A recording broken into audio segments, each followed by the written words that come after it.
Sa ngalan ng Ama at ng Anak at ng Espiritu Santo.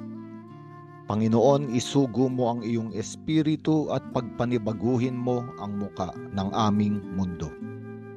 Ang mabuting balita sa araw na ito ay mula kay San Marcos, Kapitulo 2, versikulo 1 hanggang 12. Sa ebanghelyong ito, makikita natin na si Jesus ay nasa Capernaum at siya ay nasa loob ng isang bahay. Kaya naman napakaraming tao ang naparoon, kaya wala ng lugar.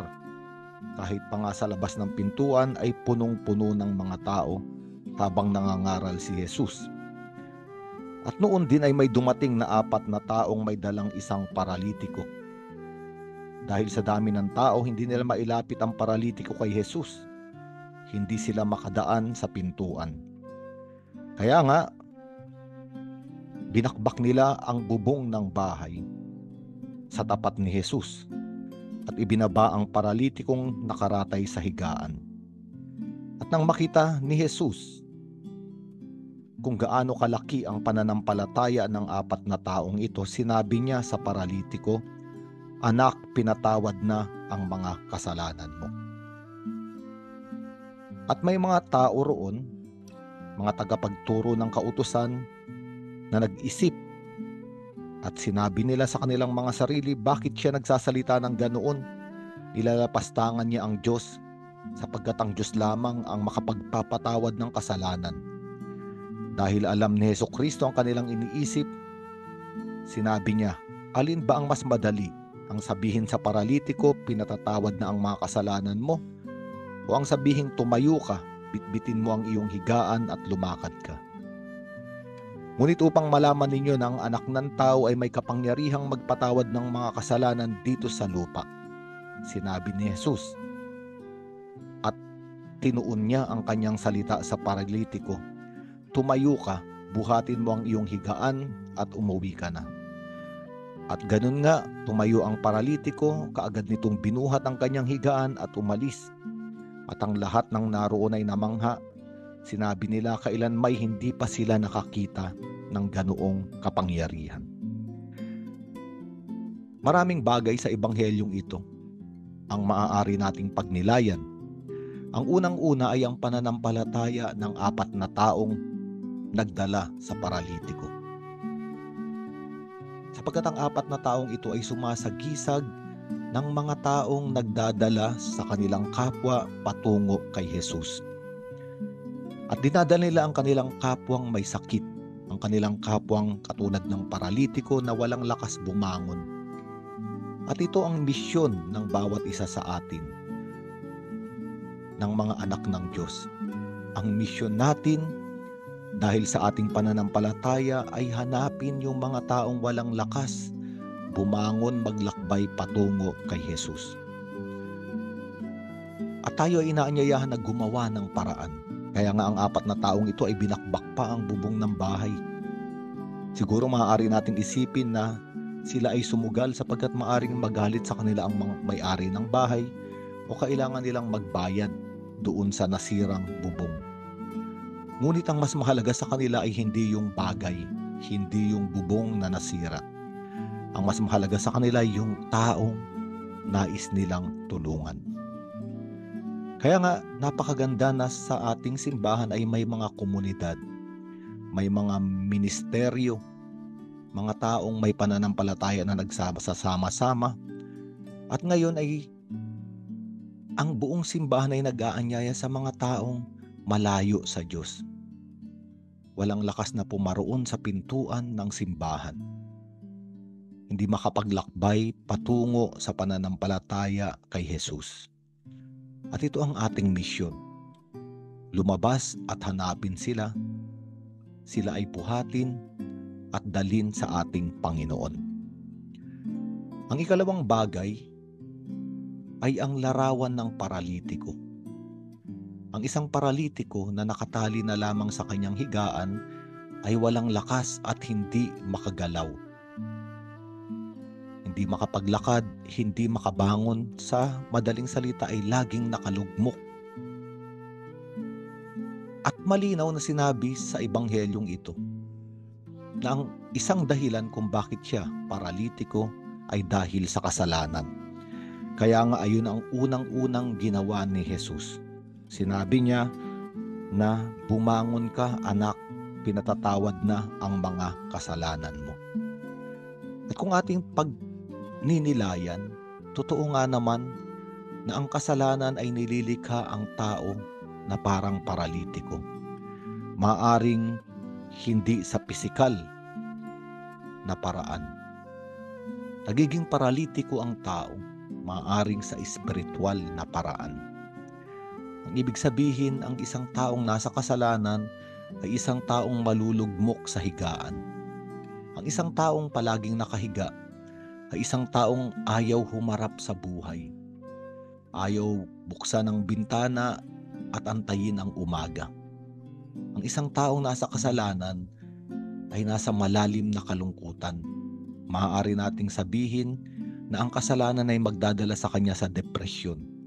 Kaya nga wala siyang lakas at tatalian na lamang niya ang kanyang sarili sa kanyang higaan.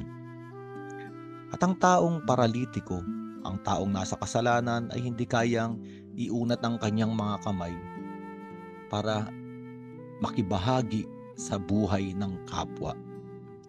Hindi niya kayang iunat ang kanyang mga kamay upang ibigay ang pag-ibig sa kapwa. Hindi niya kayang ihakbang ang kanyang mga paa upang tumungo sa kanyang kapwa. Isang taong walang lakas sa espiritu. Isang taong walang pananampalataya. Kaya nga makikita natin ang kaibahan nung 4 na taong may pananampalataya. Ginamit nila ang kanilang mga kamay, ang kanilang mga paa para abutin ang taong paralitiko at dalhin kay Jesus. At ang taong paralitiko ay walang lakas. Na walang lakas ay nagkaroon ng lakas dahil sa pakikipagtagpo niya sa Panginoon. Ang ikatlong bagay ay ang pag-utos ni Hesukristo sa taong ito bilang tanda at patunay sa mga naroroon na siya ang anak ng tao na may kapangyarihang magpatawad ng kasalanan.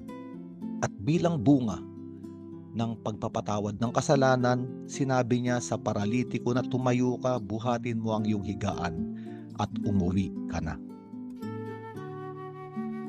Napakagandang pagnilayan sapagkat ang unang pinagaling ni Hesukristo ay ang espiritu o ang kaluluwa ng taong ito. At ang pangalawang pinagaling niya ay ang katawan ng taong ito. Kung hindi man natin napapansin, marami sa pisikal na karamdaman o sakit ng tao ay malalim ang kaugnayan sa sakit sa espiritu o kaluluwa. Ang mga taong walang kapayapaan sa espiritu, ang mga taong lito ang kaluluwa, madalas ay naaapektuhan sa kanilang pisikal na pamumuhay. Kaya nga, ang ginawa ni Hesukristo ay pagalingin muna ang pinanggagalingan ng karamdamang pisikal. At ito ang karamdamang espiritual na tinatawag na kasalanan. At ang pagpapagaling na ginawa ni Hesukristo ay isang salita lamang, pagpapatawad. Kaya nga nung napatawad na ang taong ito, nagkaroon na siya muli ng relasyon sa Diyos. Naranasan niya muli ang pag-ibig ng Diyos sa pamamagitan ni Hesukristo. Nagkaroon na siya ng lakas na bumangon. At napakaganda ng sinabi ni Hesukristo, buhatin mo ang iyong higaan. Ang ibig sabihin, yung higaan na may kapangyarihan sa kanya para palugmukin, naroon lang siyang nakahiga at walang lakas. Ngayon ay may kapangyarihan na siya sa higaan. Hindi na ang higaan ang bumubuhat sa kanya, siya na ang bubuhat sa higaan.